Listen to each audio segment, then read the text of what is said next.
உனக்கு புரியல. உனக்கு சின்னவன் தான் ரொம்ப இஷ்டம்னு யாருக்கும் தெரியாதுன்னு நினைச்சிட்டு இருக்க. ஆனா ஒரு மூலையில இருந்து பெரியவன் எல்லாத்தையும் பார்த்துக்கிட்டே இருப்பான். பார்த்து பார்த்து உள்ள வெறிய ஏத்துவான். யாரு மேல? என் மேல. மயிருவோம் மேல.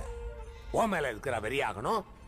உன் சின்னவன் மேல வெறிய ஏத்தி ஏத்தி நாளைக்கு நீ செத்ததுக்கு அப்புறம் சொத்து விஷயத்துல பெரியவன் சின்னவனை ஏமாத்திட்டான்னா செத்து நீ என்ன பண்ணுவ?